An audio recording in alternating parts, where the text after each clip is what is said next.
오늘의 말씀은 누가복음 1장 26절에서 38절. 여섯째 달에 천사 가브리엘을 하나님이 갈릴레아 도시로 보내셨다. 그곳 이름은 나사렛이었다. 어떤 처녀한테로 보내셨는데 그는 이름이 요셉인 남자와 약혼한 여자였다. 요셉은 다윗 집안의 사람이었다. 처녀의 이름은 마리아였다. 천사가 집안으로 들어가서 마리아한테 말했다. 안녕하세요. 특별히 사랑받는 마리아, 주님이 그대와 함께 하십니다. 마리아는 이 말에 몹시 어리둥절하여 이런 인사말이 무슨 뜻인지 두루 생각해 보고 있었다. 그러자 천사가 말했다. 두려워하지 마세요, 마리아. 하나님이 그대에게 특별한 사랑을 베푸셨어요. 자, 그대는 아이를 가져 아들을 낳을 것입니다. 이름을 예수라고 하세요. 이 예수는 크게 될 것이고 더없이 높으신 분의 아들이라 불릴 겁니다. 주 하나님이 그의 조상 다윗의 임금 자리를 그에게 주실 것입니다. 그래서 예수는 야곱의 집을 영원히 임금으로 다스릴 것이고 그의 왕권은 끝이 없을 겁니다. 마리아가 천사한테 물었다. 어떻게 이런 일이 일어나겠습니까? 제가 남자를 알지 못하는데요. 천사가 대답했다. 성령님이 그대 위에 내려오시고 더없이 높으신 분의 능력이 그대를 휘덮을 겁니다. 그래서 태어날 아이도 거룩합니다. 하나님의 아들이라 불릴 겁니다. 보세요. 그대의 친척 엘리자베스는 늙은 나이에도 아들을 가졌어요. 아이를 갖지 못한다고 하던 여자가 아이를 가진 지 6개월째입니다. 말씀하시고서 못 하실 일이 하나님께는 하나도 없기 때문입니다. 마리아가 말했다. 예, 저는 주님의 종입니다. 당신의 말씀대로 저에게 이루어지기 바랍니다. 그러자 천사가 마리아한테서 떠나갔다. 오늘은 미지와의 조우 시리즈 세 번째로 예수의 어머니 마리아에 관한 본문을 읽었습니다. 이 이야기는 누가복음에 들어있는데 이 누가복음을 포함한 복음서는 예수님의 일대기 혹은 예수님의 전기를 적은 책이 아닙니다. 예수님의 일대기를 적은 책이 아니에요. 다시 말해서 벌어졌던 일을 가급적이면은 벌어진 그대로 객관적으로 보도할 목적으로 작성된 문서가 아닙니다. 그런 문서가 아니에요. 근데 복음서 이외에 성서에 이른바 역사서라고 하는 책들, 신약에는 사도행전이 또 그런 성격의 책이고 구약에는 창세기부터 많은 책들이 역사서라고 분류되어 있는데 그 역사서라고 부르는 다른 책들도 마찬가지입니다. 벌어진 일을 벌어진 그대로 가급적이면은 어떤 편견이나 개인의 관점을 개입시키지 않고 벌어진 그대로 적은 책이 아닙니다. 그런 책이 아니에요. 이런 복음서를 포함해서 이런 책들은 다 자기가 전하려고 하는 메시지가 있어요. 이게 중점입니다. 메시지가 중요해요. 벌어진 일이 뭐다 하는 게 아니라 내가 전하려고 하는 메시지가 뭐다, 이게 중요해요. 이게 더 중요합니다. 훨씬 더 중요해요. 그리고 그 메시지를 어떻게 하면 효과적으로 전할 수 있을까? 어떻게 하면 그 메시지의 중요성이나 그거를 극대화할 수 있을까? 메시지를 극대화할 수 있을까 하는 것을 목표로 쓰여진 문서들입니다. 그러니까 메시지가 중요한 거예요. 무슨 일이 있었다, 무슨 일이 벌어졌다 이거보다 그 일이 가지고 있는 의미가 뭐냐, 메시지가 뭐냐, 이게 중요한 겁니다. 이 복음서가 가지고 있는 제1의 메시지는 뭐냐면 예수는 메시아다 이겁니다. 예수는 구세주다. 이걸 전하고 싶은 거예요. 이게 복음서가 가지고 있는 메시지고, 다른 이야기들은 이 메시지를 가장 효과적으로 전하기 위해서 복음서를 쓴 사람이 동원한 방법들입니다. 여기까지 어렵지 않죠? 조금씩 어려워질 수 있어서 그런 겁니다. 자, 그런데 예수님이 이런 하나님 나라 운동을 벌였는데 사람들은 그런 일을 하시는 분을 메시아로 받아들인 겁니다. 메시아로 받아들인 사람들이 그의 제자가 된 거예요. 상당히 많은 숫자의 사람들이 예수님을 그렇게 믿었죠. 그래서 따라다녔어요. 그러다가 예루살렘에 올라가시더니 십자가에 달려 죽는 거예요. 그러니까 이 따라다니던 사람들이 다 완전히 절망을 했겠죠. 야, 우리는 저분이 우리를 구원할 메시아라고 믿고 이렇게 어려움 가운데서도 따라다녔는데 저렇게 허무하게 죽다니, 이렇게 된 거 아닙니까? 근데 물론 그 다음에 부활이라는 사건이 있었고 그 일을 경험하고 나서 다시 좌절했던 제자들이 다시 모이기 시작한 거죠. 그런데 예수님이 이렇게 하나님 나라 운동을 함에 있어서 그럼 세간의 평가가 다 야, 정말 훌륭한 분이다, 좋은 분이야, 이건 아니었습니다.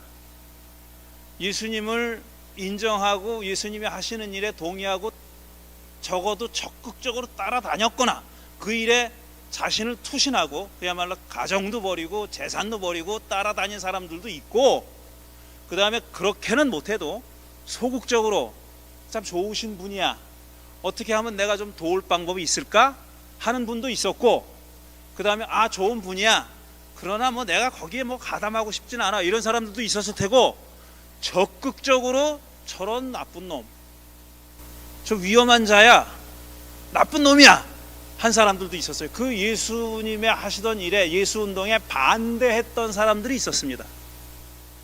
다 이해하시죠? 그들을 복음서는 예를 들어서 바리새파 사람, 사두개파 사람, 율법학자들 이렇게 부릅니다. 한마디로 얘기하면 유대교, 그때 유대 사회의 상층부에 일정 정도 권력을 가지고 있던 사람들이 예수님이 하시는 일에 반대했습니다. 반대했어요. 그런 사람들이 있었어요. 그들이 예수님을 로마 총독에게, 로마에 나와 파견되어 있는 총독에게 고발을 해가지고 예수님이 십자가에 달려 죽으신 겁니다. 그런데 이 예수님을 반대했던 사람들이 예수님이 죽고 나니까 성공했네, 만세, 끝 하고 자기 집으로 간 게 아니에요. 돌아간 게 아니에요. 예수님이 죽으신 다음에도 계속 예수님이 하셨던 일들을 폄하하고 깔아뭉개고 반대했던 사람들이 있었습니다. 왜 그랬냐 하면은 제자들 가운데, 예수님을 따라다니던 사람들 가운데 일부가 우리가 믿었던 바로 그분이 부활하셨다고 믿고 그 운동을 다시 꺼져가는 불씨를 되살려 가지고 사람들을 막 모으고 있는 겁니다. 하나님이 저들이 죽인 예수를 다시 살리셨다, 이렇게 하고 다니는 거예요. 그러니까 예수님 생전에 예수님을 반대했던 자들이 반대하기를 그친 게 아니에요. 계속해서 그 일을 하지 않을 수 없게 된 겁니다. 왜냐? 이 일을 만들어낸 게 바로 예수님의 부활이고, 예수님의 부활을 믿고 좌절을 딛고 다시 예수님의 하나님 나라 운동을 계속하려는 사람들이 있었기 때문이에요. 근데 반대했던 사람들이 큰일 났던 거예요. 이게 끝난 줄 알았는데, 얘기가 다 끝났는 줄 알았는데 그렇지 않다는 것을 알게 된 겁니다. 그런 현실을 보여주는 얘기가 마태복음 28장 11절 이하에 나오는 짧은 에피소드입니다. 마태복음 28장 11절 이하에 뭐가 나오냐면, 제자들이 예수의 부활 소식을 전한다는 얘기를 듣고 유대 권력자들이 자기들끼리 모여서 회의를 한 다음에 예수의 무덤을 지키고 있던 경비병들을 매수합니다. 돈을 주고 매수해서 이렇게 말하라고 시킵니다. 밤에 자기들이 잠든 틈에 제자들이 와서 예수의 시신을 훔쳐갔다고 소문을 퍼뜨려라. 돈을 주고 매수해서 그렇게 시켰어요. 경비병들한테 시켰더니 돈을 받아먹은 경비병들이 그대로 한 겁니다. 우리가 밤에 자고 있는데 어떤 놈들이 와가지고 예수의 시신을 훔쳐간 다음에 예수가 부활했다고 떠들고 다닌다. 그래서 이 마태복음서가 기록됐던, 마태복음서가 쓰여진 시대, 그러니까 마태복음은 뭐라고 하냐, 오늘날까지 그랬어요. 오늘날까지 그런 작자들이 있다 라는 말이 마태복음 마지막 장에 나옵니다. 그러니까 이 권력자들은 예수님의 부활이 실제 일어난 일이 아니라 사실은 제자들이 시신을 훔쳐간 다음에 부활했다고 거짓말하고 댕긴다, 이렇게 만든 겁니다. 근데 그 일을 돈을 주고 매수했다는 거예요. 근데 당시의 역사적 상황에 비추어 볼 때 생각을 해보세요. 예수님이 부활하셨다는 사실이 어떤 영향을 미쳤을까? 어떤 성격의 사건이었을까를 한번 생각해 보시라고. 자, 예수님이 십자가형을 당해서 죽었잖아요. 십자가형은 도망갔다가 잡혀온 노예들, 딱 십자가형을 당한 사람 두 부류입니다. 도망갔다 잡혀든 노예들은 십자가에 달아 죽었어요. 그냥 처형 방법이 여러 가지인데 로마 제국에 이 십자에 매달아 죽이는 처형 방법은 딱 두 부류의 사람한테만 적용됐습니다. 그게 도망갔다가 잡혀온 노예들, 그 다음에는 제국의 반란을 일으킨 자들, 이렇게 두 부류의 사람들만 십자가 못 박는 거예요. 다른 사람들은 그렇게 안 죽입니다. 예수님이 십자가 못 박혀 죽었다는 사실은 그분이 노예가 아니었기 때문에 두 번째 케이스라고 제국은 본 겁니다. 로마 제국 그렇게 보고 죽인 거예요. 그리고 유대교 권력자들, 유대인들 중에서도 로마에 빌붙어서 협력하면서 권력을 나눠 먹고 있던 자들이 거기 동조한 겁니다. 그래서 고발을 해가지고 자기들은 사형에 처할 권리가 없으니까 총독에게 고자질 해가지고 죽게 만든 거예요. 십자가형에 처한 겁니다. 근데 이렇게 예수님의 부활이 거짓말이다 라고 그렇게 권력자들이 만들려고 노력했다는 걸 보면 뭐냐 하면은, 예수님이 부활을 그 당시에 유대 권력자들이 얼마나 중하게 생각했는지를 보여주는, 그런 방증하는 증거가 되는 겁니다. 아유, 부활 말이 돼? 저러다 말겠지 저놈들, 이렇게 생각했으면은 예수를 따르던 사람들이 예수님이 부활했다고 막 전파하고 다닐 때 그들을 그렇게 가혹하게 대우할 이유가 없습니다. 자기들한테 그게 굉장히 위협이 된다고 느꼈기 때문에 그렇게 한 거예요. 유대 권력자들은 그랬고요. 나중에 이제 역사를 보면은 이런 얘기가 나옵니다. 로마 제국은 예수를 믿는 자들, 그러니까 예수 집단이라고 합시다. 예수 집단, 예수의 하나님 나라 운동을, 예수를 이어받아서 계속 이어나가려고 했던 사람들, 그 사람들을 뭐라고 지칭했는 줄 아십니까? 그러니까 예수파 사람들을 뭐라고 지칭했냐면 미신을 믿는 자들이라고 했어요. 슈퍼스티션이라고. 라틴어로 그렇게 써 있어요. 예수 믿는 자들은 미신을 믿는 자들이고 미친 자들이다, 루너틱이다, 미친놈들이다, 그렇게 규정을 합니다. 로마 제국은 예수 믿는 사람들을 그렇게 규정했어요. 그러니까 미신으로 폄하하면서 박해하는 거예요. 이건 수준이 안 되는 놈들, 그거는 박해하기 위한 하나의 네이밍이에요. 이름, 라벨을 붙이는 겁니다. 이 미신을 믿는 모자란 것들, 그래야 박해가 가능하니까. 자기들은 수준이 높은데 이것들은 전혀 무지랭이들, 미신이나 믿고 그런 놈들이다, 이렇게 이해한 거예요. 그리고 로마 제국이 예수를 믿는 사람들을 굉장히 위협으로 느꼈습니다, 실제로. 그래서 나중에 박해를 한 겁니다. 한 200~300년 동안 그렇게 박해하다가 나중에 콘스탄틴 황제가 뭐 어떻게 돼가지고 이제 공인받고 그렇게 되는 겁니다. 이 얘기는 뭐냐면 예수의 부활 사건과 그 이어지는 첫 그리스도인들이 이 사람들한테 위협이 됐다는 거예요. 그러니까 부활이라는 것이 이들에게 얼마나 위협이 됐다는 것을 방증하는 그런 증거들입니다. 한편 예수님의 탄생은 어떠냐? 그럼 부활은 이렇게 위협적인 사건이에요. 그래서 어떻게든지 짓눌러서 깔고 뭉개가지고 못하게 만들려고 했어요. 무력을 써서라도 그렇게 했어요. 그럼 탄생은 뭐냐? 예수님의 탄생은 이것과 다릅니다. 상당히 달라요. 제가 오래전 얘기지만 언젠가도 한번 얘기한 적이 있는데, 오래전에 여기 미국의 한 중부 지역의 큰 도시에서 이제 제 동료 목사가, 한국에서부터 알던 동료 목사가 여기 유학을 와가지고 어떤 교회에 초대를 받았어요. 석사학위를 끝내고 여기서 목회를 하려고 했는데 어떤 제법 그렇게 규모가 있는 그런 교회에 초대를 받았어요. 이제 몇 명의 후보자 중에 하나로 뽑힌 거예요. 그런 사람들은 이제 선보는 설교를 하잖아요. 선보는 설교. 저도 여기 와서 선보는 설교했습니다.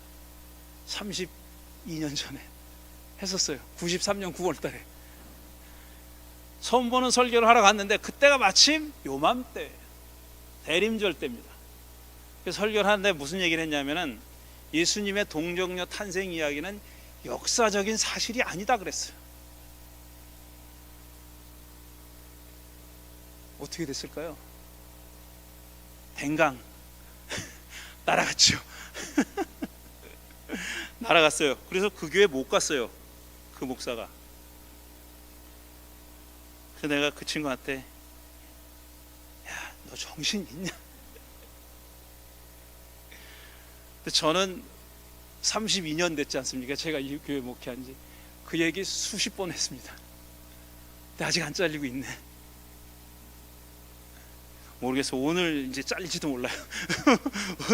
오늘 이 얘기 때문에 잘릴지도 모르겠는데, 아니 미국에서 초기 기독교 역사, 예수님의 복음서를 포함해 가지고 초기 기독교 역사를 연구하는 권위자들이 여러 명 있는데, 학자들이 여러 명 있는데, 일레인 페이즐스라는 사람이 있습니다. 여자분이에요. 지금은 아마 나이가 많은 아주 중견이 아니라 이제 아주 그냥 권위자에 속하는 그런 분입니다. 일레인 페이즐스라는 사람이 있는데, 이분은 히스토리 채널이나 뭐 PBS 같은데 많이 나와서 그 강연도 하고 인터뷰도 하고 그런 사람입니다. 지금 프린스턴 대학의 교수고요. 그러니까 뭐 하버드에서 박사 받았고, 이게 뭐 그냥 삐까뻔쩍합니다. 그리고 삐까뻔쩍 그냥 간판만 그런 게 아니라 뭐 서울 법대 나와도 거지 같은 놈들이 있잖아요. 그런 것과 종류가 달라. 이 사람은 정말 대단한 학자예요. 대단한 학자고 대단한 대중 강연자이기도 한 분입니다. 이 두 가지가 다 하기가 힘들거든요. 학자는 말을 못합니다. 그래가지고 대중 강연 시켜놓으면 뭔 소리를 하는지 알지 못하는 이 양반은 달라요. 인터뷰도 얼마나 깔끔하게 하고 그런지 몰라요. 그런 분인데, 이분이 사실은 어렸을 때는 아주 보수적인 기독교인이었어요. 티네이저 때, 중고등학교 때. 그러다가 교회를 열심히 다녔는데 어떤 한 사건이 벌어졌는데, 제가 정확하게 기억을 못 하겠는데, 누가 친구가 자살을 했대나 무슨 사고가 나서 죽었는데, 기도회를 한다고 모여서 갔는데 얘가 천국에 갔을까 안 갔을까 이거 가지고 감론을만 다투더래요. 그래가지고 자기 친구가, 가까운 친구가 그렇게 죽었는데, 그래가지고 이 양반이 너무 충격을 받아가지고 그 이후로 교회를 떠났어요. 교회를 떠나다가 나중에 이제 대학원을 갈 때 이거 예수가 누군지 알아야 되겠다 그래가지고 하버드 대학원에 가서 거기서 박사를 받은 분입니다. 이분이 최근에 이제 2025년 올해네요. 올해 새로 책을 하나 출판했어요. 근데 이건 대중 교양서입니다. 여러분도 읽을 수 있는 책이에요. 다 물론 우리말로 번역은 안 돼 있어야지. 근데 무슨 책이냐면 Miracles and Wonders. 부제가 The Historical Mystery of Jesus 라는 책이에요. 표지가 이거 말고 요겁니다. 예수님이 이렇게 옆으로 있는 그런 그림인데,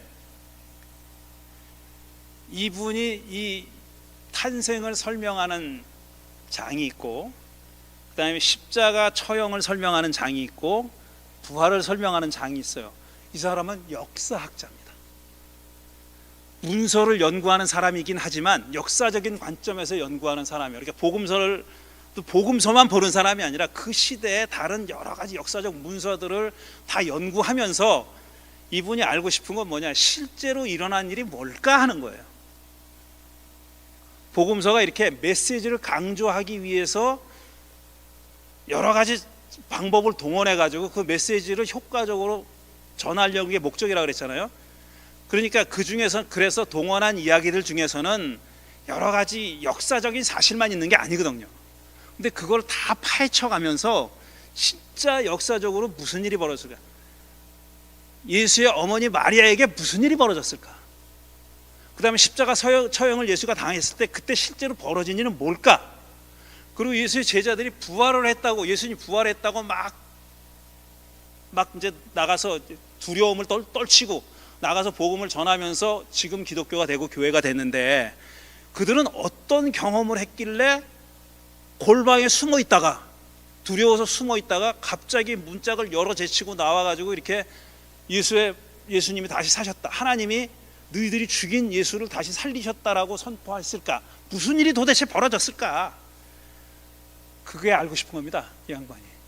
저도 그게 궁금하잖아요. 근데 이 책을 읽어보니까 굉장히 제가 생각했던 거와 비슷하고, 이분이 훨씬 많이 하니까 갖다 대는 자료들이 훨씬 더 풍부하고, 근데 기본 아이디어가 저랑 너무 비슷하더라고요.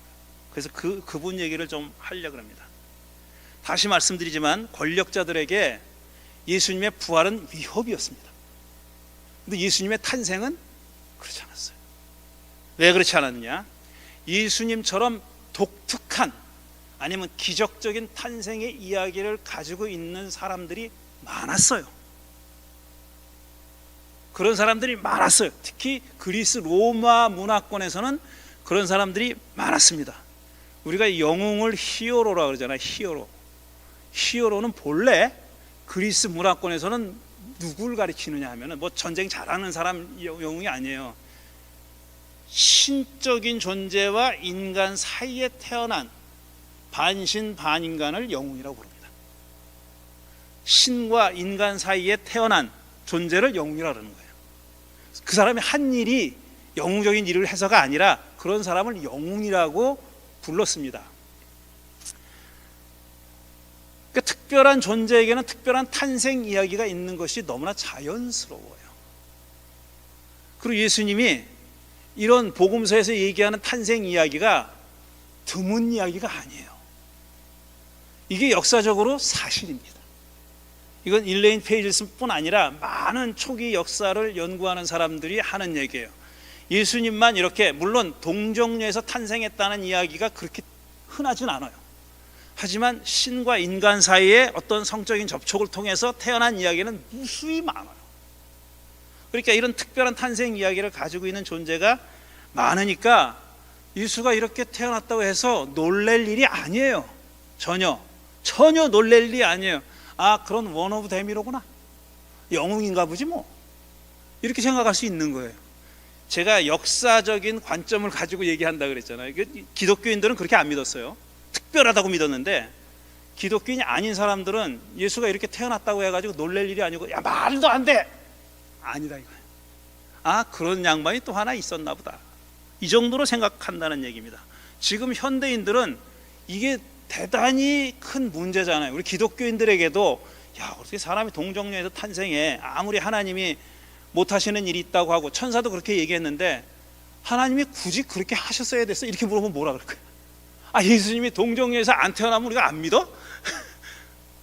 예수님이 하신 일을 보고, 우리가 예수님이 하신 일을 보고 믿는 거지, 말씀과 행동을 보고 믿는 거지, 그 다음에 그분이 어떻게 죽으셨고 어떻게 부활하셨고 이거 보고 믿는 거지, 아, 그냥 평범한 집안에서 태어났다고 해서 에이, 그런 분이 무슨 구세주야, 이러지 않잖아요.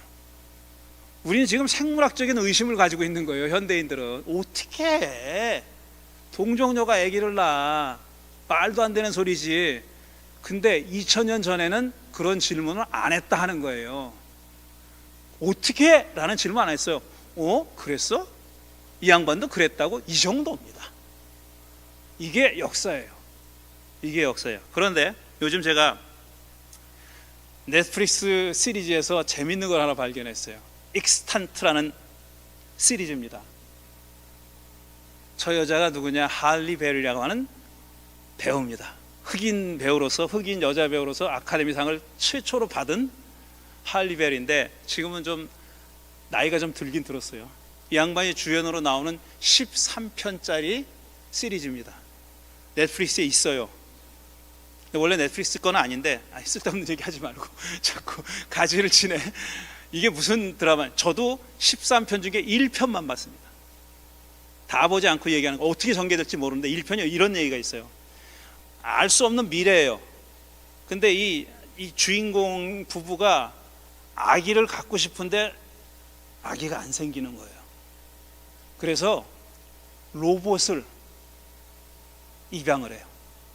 처음에 아이가 나오는데 사람인 줄 알았어요. 근데 걔가 잘나고 침대에 누웠는데 갑자기 뒤집더니 또 뭘 열더니 뭘 리셋을 해. 얘가 사람이 아닌 거예요. 너무나 사람하고 똑같이 행동하는 애. 감정도 있고 모두 다 있어요.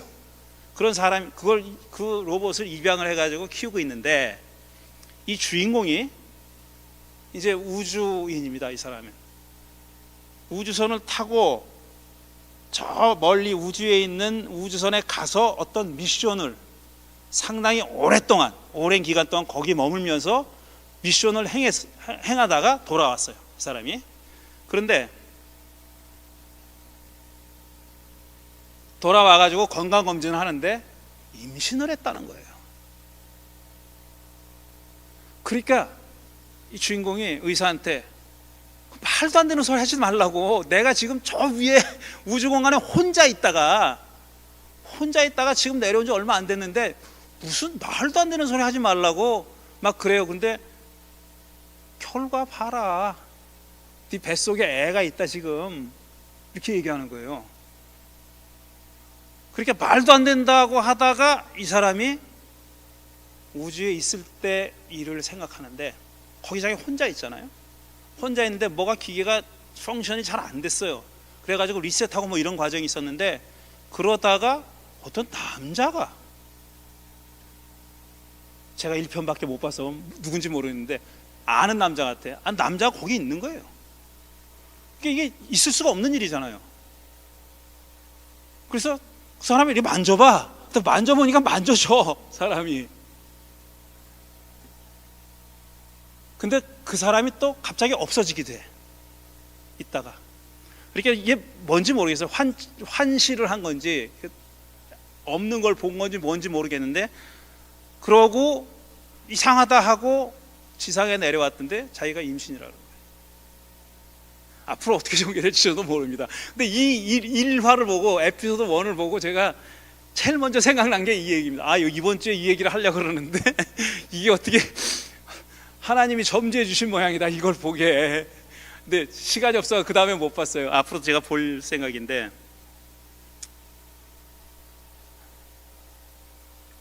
자, 우리가 읽은 이야기, 누가 보면 1장에 나오는 이야기는 반복하지 않겠어요. 천사가 나타나가지고 뭐라고 인사를 하느냐면, 안녕하세요, 특별히 사랑받는 마리아여, 주님이 그대와 함께 하십니다, 이렇게 인사해요. 우리는 별거 아닌 것 같지만 이 히브리 사람들한테, 이스라엘 사람들한테는 매우 특별한 인사입니다. 주님이 그대와 함께 하십니다 라는 말은 하나님이 특별한 미션을 주는 사람에게 하는 말이에요. 그걸 전달하는 메신저가, 하나님이 당신에게 이런 미션을 줬다, 뭐 사울이나 이런 사람들한테, 예언자들한테 미션을 줄 때 이렇게 인사합니다. 주님이 그대와 함께 하십니다. 별거 아닌 인사 같지만 이거 매우 특별한 인사입니다. 근데 자기 평범한 시골 아가씨인 10대 중반쯤이라고 추측을 합니다. 마리아가 이때 10대 중반일 거다 추측하는데, 그런 평범한 시골에 나사렛에, 갈릴리에 사는 평범한 아가씨한테 이렇게 하나님이 중대한 미션을 맡기는 사람이나 받을 인사를 하니까 이 사람이 깜짝 놀라가지고 그런 인사가 왜 저한테 그런 인사를 하십니까? 라고 얘기한 거죠. 그러니까 두려워하지 말라 그러면서 아기를 낳을 것이니 이름까지 져줘요. 예수라고 하라고 이름까지 져줍니다.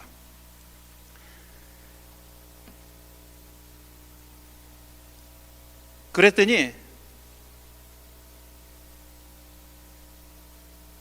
이 이때 그러니까 마리아는 아마 무슨 생각을 하고 들었을까? 이 말이 다 귀에 들어왔을까도 모르겠어요. 처음에 인사가 너무 사실은 충격적인 인사거든요. 나 아들을 낳을 것이다 그렇게 얘기했단 말이에요. 그러니까 어떻게 해요? 제가 남자를 모르는데 그렇게 얘기한 거예요. 남자를 모르는 제가 어떻게 아기를 낳습니까? 그랬더니 성령이 내려오셔서 이렇게 얘기한 거예요. 자, 지난 주일에 제가 세례자 요한에 대한 예수님의 평가를 얘기할 때 요한이 옥에 갇힌 요한이 제자들을 보내서 예수님한테 물어보죠. 오실 분이 당신입니까? 아니면 우리가 다른 분을 기다릴까요? 라고 물어봤잖아요. 그랬더니 예수님이 뭐라고 대답해요? 기다 아니다 이렇게 대답 안 하고 앉은 맹이가 일어나고, 죄송합니다 지금 마음이 급해가지고, 시각장애인이 다시 보고 지체장애인이 다 걸어다니고 뭐 가난한 사람들에게 복음이 선포된다라고 대답했다 그랬어요. 기다 아니다 얘기 안 하고 이게 제가 동문서답이냐 아니냐라고 물어봤죠. 기억나십니까? 동문서답이냐 아니냐. 동문서답이기도 하고 아니기도 해요. 기다 아니다라고 대답하면 간단한 건데 그렇게 대답 안 하고 동문서답 같으면서도 아닌 것 같은 대답을 함으로써 예수님은 사실상 미지의 세계를 연 거예요. 어떤 의미에서 그러냐? 세례자 요한은 세상이 바뀌려면 권력자들이 회개를 해야 된다고 믿었어요. 옷 두 벌 있는 사람은 한 벌 주고, 심리를 가자 그러면 오리를 가자 그러면 심리를 가고, 이렇게 해야 세 걷는 사람들은 정한 것만 걷고, 그래야 좋은 세상이 온다. 하나님 나라가 온다. 하나님 나라가 가까이 왔다. 회개하라. 그 예수님하고 똑같은 선포를 하고 등장했잖아요. 그리고 한마디로 그러니까 이 바리새파 사람들, 사두개파 사람들이 오니까 이 독사의 자식들아, 심판받을 거야 니들, 이렇게 얘기했잖아요. 그러니까 세례자 요한의 메시지는 세례자 요한이 생각하는 하나님 나라가 어떻게 오느냐, 권력자들이 회개하는 거예요. 심판을 받고 회개하는 거예요. 그게 그가 생각했던 하나님 나라예요. 근데 예수님은 그들이 전혀 생각하지 못했던 얘기를 하는 거예요. 그래서 어떻게 되는데, 그들이 회개해서 심판받아서 어떻게 되는데, 어떻게 되느냐?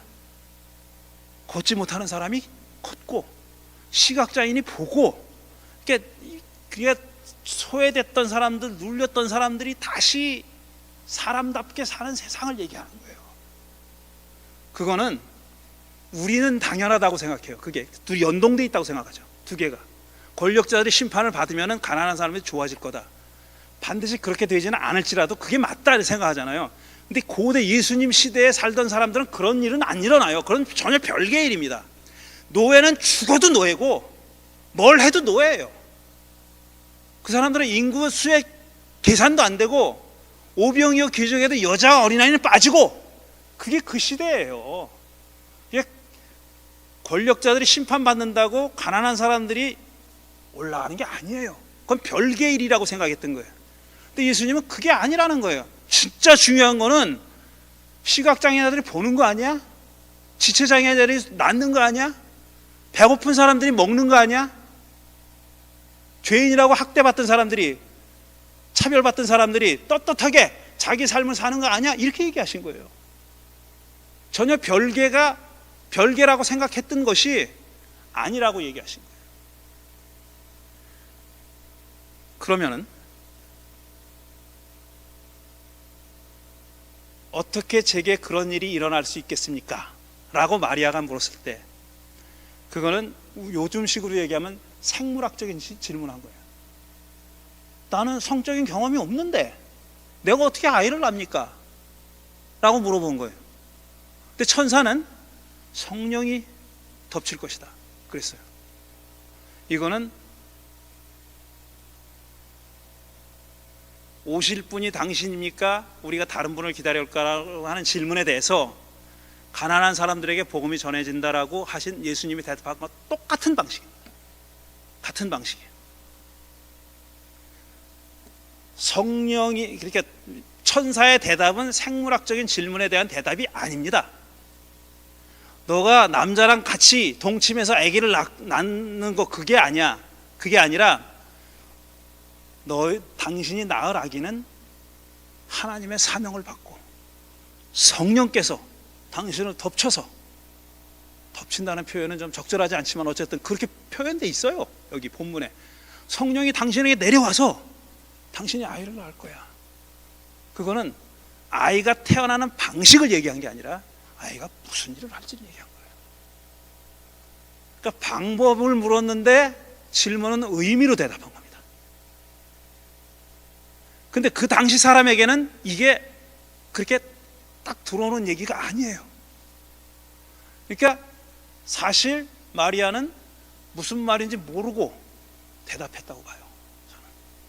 자기에게 닥칠 일이 자기가 남자 경험이 없이 애를 낳느냐 안 낳느냐 이거는 벌써 이 사람의 질문이 아니에요. 그 다음부터는 앞으로 내가 낳을 아기가 어떤 분이냐, 무슨 일을 할 분이냐 하는 것에 꽂힌 거예요. 요즘 말하면 꽂혀가지고 그 다음에 마리아의 노래를 부릅니다. 부자들은 빈손으로 돌려보내고 가난한 사람들은 배불리 먹여서 보낸다. 높았던 놈은 낮아지고 나빴던 자들은 높이 올라간다. 이런 노래를 부른 겁니다. 그러니까 이 마리아와 천사가 만나는 이 만남에 새로운 세계가 열리고 있는 거예요. 그 전까지는 아무도 생각하지 않았던 그런 세계예요.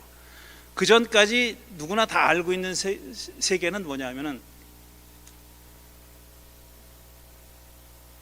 그렇게 특별하게 태어난 자가 또 있다고? 그거였었어요. 아무런 임팩트가 없습니다. 그거는 아무런 임팩트가 없어요.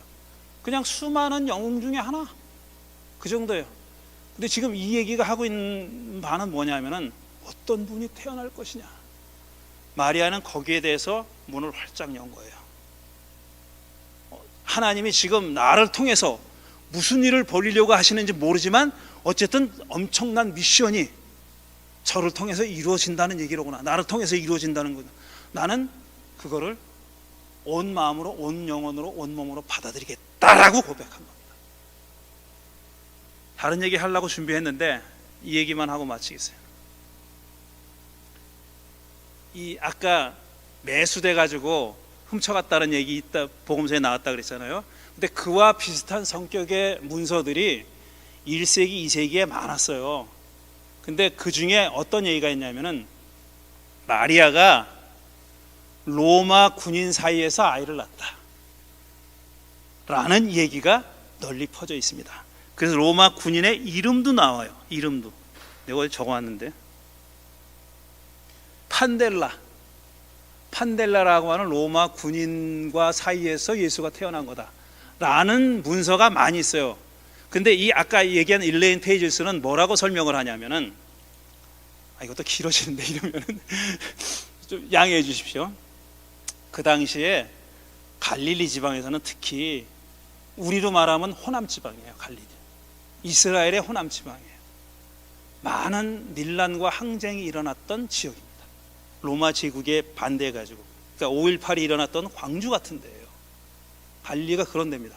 그래서 제국에 그 반대하는 저항하는 사람들이 많이 일어났어요. 그러니까 황제가 제가 이름 다 잊어버렸어요. 엄청난 군인을 보냅니다. 그래가지고 아주 그냥 박살을 내놔요. 박살을 내놓고 나중엔 예루살렘까지 박살을 내는 거 그건 기원 후 70년에 일어난 일이고요. 그 전에 예수님이 탄생하기 전후에 그런 일들이 여러 번 일어났고 그런 일들에 대한 기록들이 남아 있어요. 그리고 거기 파견된 장수의 이름도 남아 있습니다. 로마 장군의 이름이 뭐다, 바루스인가 뭔가 그래요. 그런 자가 몇만 명의 군인을 끌고 가가지고 그 제국에 저항하는 사람들은 다 죽인 거예요. 전쟁터에 남자들은 죽이죠. 여자는 어떻게 합니까? 강간하죠. 성폭행하죠.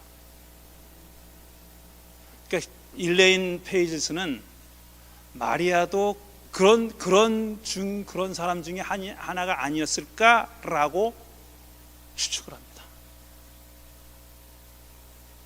저는 불가능한 일은 아니라고 생각해요. 그런 일이 워낙에 많이 있었다는 기록들이 있으니까. 그런데 어찌됐든 간에 이 갈릴리라고 하는 시골의 그냥 평범한 10대 중반의 촌 아가씨였던, 제가 폄하하자고 하는 얘기 아닙니다. 그냥 평범한 여성이었던 10대의 여자인 마리아에게 이런 소식이 전해진 거예요. 정말 바닥 사람한테 전해진 겁니다. 그리고 마리아가 그 이후로 어떤 대접을 받았을 거다라는 거 한번 생각해 보셨습니까? 사생활을 난 겁니다. 쉽게 얘기하면은 성령으로 잉태했는지 뭔지 사람들이 알 게 뭐예요? 아무도 몰라요. 그거는 그냥 약혼한 여자가 아이를 낳은 거예요. 그렇게 되니까 사람들은 어떻게 생각했을까? 어휴, 저거 결혼도 안 하고 애 난 부정한 여자라고 그랬을 거 아니에요.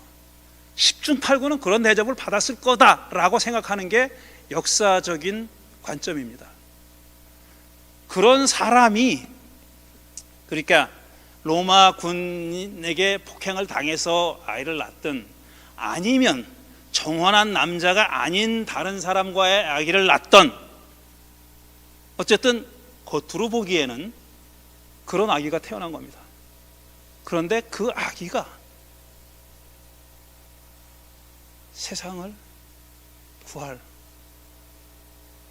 구세주라는, 메시아라는 거예요. 이건 그 당시 사람으로서는, 그리고 현대 21세기 사람 우리에게도 사실은 만나지 못했던, 조우하지 못했던 세계입니다. 그런 세계 얘기를 하고 있는 거예요.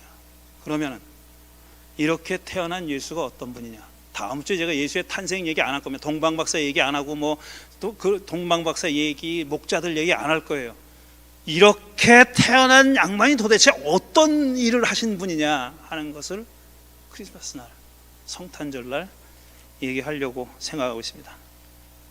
좀 투서가 없었던 거 저도 압니다. 부디 제가 은퇴할 때까지 쫓아내지 말아 주십시오. 잠시 드린 말씀 잘 생각하면서 묵상하는 시간 갖겠습니다.